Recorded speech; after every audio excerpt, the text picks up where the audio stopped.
Pemerintah Provinsi Jawa Barat mengungkap 2.663 aparatur sipil negara di Jawa Barat diduga bermain judi online. Temuan ini berasal dari laporan Pusat Pelaporan dan Analisis Transaksi Keuangan atau PPATK. Total nilai transaksi judi online yang dilakukan ASN di 27 kabupaten dan kota mencapai 10 miliar rupiah. Bahkan ada ASN yang saldo rekeningnya mencapai 800 juta rupiah dari hasil judi online. Banyak sekali ASN di Jawa Barat, terutama di kota-kota besar ya, di Bekasi, Bandung dan sekitarnya, banyak sekali yang terlibat judol. Saya berharap kita segera menindaklanjutinya, para inspektorat di kota kabupaten untuk segera memanggil para ASN yang terlibat judol tersebut, memberikan sanksi ya sesuai dengan aturan yang berlaku. Kenapa temuan Bapak menemukan? Saya waktu itu silaturahmi dengan Kepala PPATK Pusat, Kang Ivan, kebetulan orang Jawa Barat, di akhir pertemuan itu beliau sampaikan, Kang, hati-hati, Jawa Barat judulnya sudah sangat meresahkan. Pemprov Jawa Barat membentuk tim gabungan yang terdiri dari Badan Kepegawaian Daerah, Inspektorat dan Biro Hukum untuk memberantas judi online di lingkungan Pemprov Jabar. Dari Bandung, Jawa Barat, Ervan David, iNews melaporkan. Saya apa? Lu duduk di situ. Kayaknya Dirapiin, lihat nih, dia tadi. Agak apa? Kayaknya saya. Turun nih. Turun aja. Sejumlah pedagang sayur di Bekasi, Jawa Barat mengamuk ketika ditertibkan petugas Satpol PP. Petugas tetap memasukkan dagangan sayurnya ke dalam truk meski mendapat perlawanan dari para pemiliknya.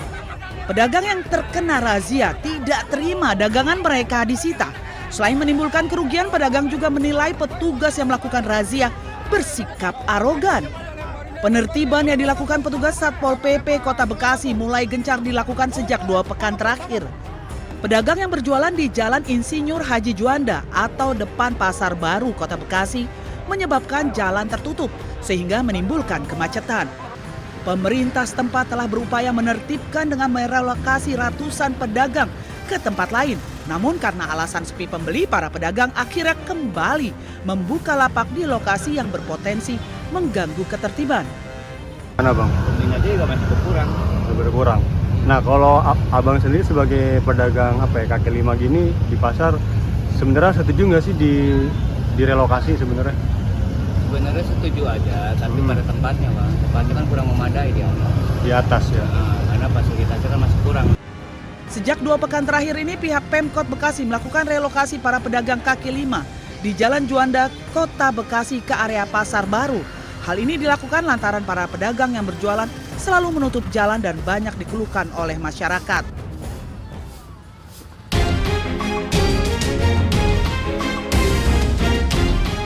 Kejaksaan Tinggi Jawa Timur menetapkan 4 tersangka dalam kasus dugaan kredit usaha rakyat mikro atau KUR fiktif di sebuah bank BUMN. 4 tersangka berinisial MFH, mantan Kepala Cabang Bank BUMN, serta AMIIS dan HN yang merupakan collection agent sebagai penyalur KUR mikro kepada debitur. Modus para tersangka menyalahgunakan kewenangan di mana para collection agent mengumpulkan nama-nama calon debitur yakni para petani. Para tersangka mengumpulkan kartu keluarga, KTP, dan buku nikah yang dipergunakan untuk mengajukan pinjaman KUR kepada pimpinan cabang bank yang saat itu dijabat oleh tersangka MFH. Para tersangka collection agent meminjam KTP para calon debitur dengan memberikan iming-iming untuk diusulkan mendapatkan bantuan sosial senilai Rp200 hingga Rp250.000 per orang. Uang hasil pencairan digunakan oleh para tersangka collection agent untuk kepentingan pribadi. Sementara tersangka mantan kepala cabang mendapatkan imbalan sebesar Rp105 juta. Calon-calon debitur yang diambil nama KTP NIP yang dipergunakan untuk mengajukan pinjaman KUR kepada pimpinan cabang BNI Jember, yang selanjutnya setelah diajukan diproses, tersangka HN ini kemudian mengambil uang hasil dari pencairan pinjaman tadi dengan cara mengambil ATM, buku tabungan, dikuasai sendiri, dan kemudian uangnya ditarik dan kemudian dipergunakan untuk kepentingan pribadi dari saudara HN. Akibat perbuatan para tersangka, bank alami kerugian kredit macet dan negara alami kerugian sebesar 41,4 miliar rupiah. Dari Surabaya, Jawa Timur, Hari Tambayong, iNews melaporkan.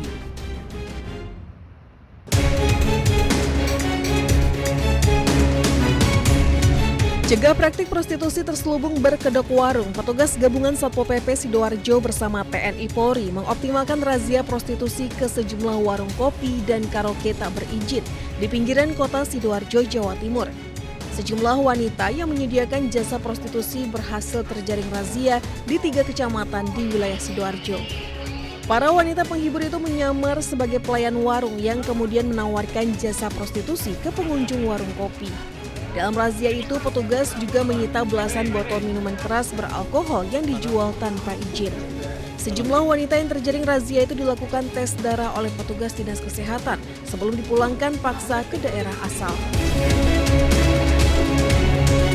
Kegiatan ini selain menekan terjadinya penyakit masyarakat, gangguan daripada tibum teranas yang ada di Sidoarjo, juga kita melaksanakan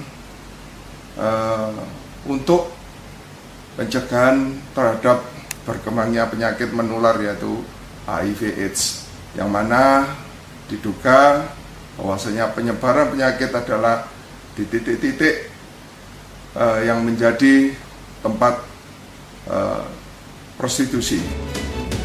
Petugas Satpol PP juga membongkar paksa dan merobohkan sejumlah lapak atau bilik yang digunakan untuk sarana prostitusi.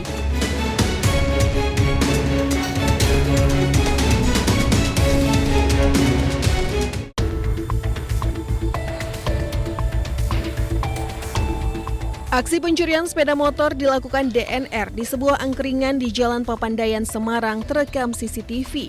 Wajah pelaku terlihat jelas saat masuk ke warung berbicara dengan seseorang. Tanpa ragu, pelaku langsung mengambil sepeda motor milik pengunjung angkringan menggunakan kunci duplikat dan membawanya kabur. Berbekal rekaman CCTV, polisi dari unit Resmo Polrestabes Semarang melakukan pengejaran dan berhasil menangkap tersangka di Mragen, Kabupaten Demak. Berikut barang bukti sepeda motor hasil curian yang diganti plat nomornya serta 1 buah kunci duplikat. Dari unit 5 Resmob berhasil mengamankan 1 pelaku dengan inisial DNR di daerah Mragen, Demak. Dan pada saat penangkapan terhadap pelaku ditemukan juga sepeda motor hasil dari pencurian yang terjadi di angkringan daerah Papandayan, yang saat itu untuk nomor polisinya sudah diganti. Saat ini penyidik masih melakukan pemeriksaan secara intensif terhadap tersangka untuk melengkapi proses penyidikan. Dari Semarang, Jawa Tengah, Doni Marendra, iNews melaporkan.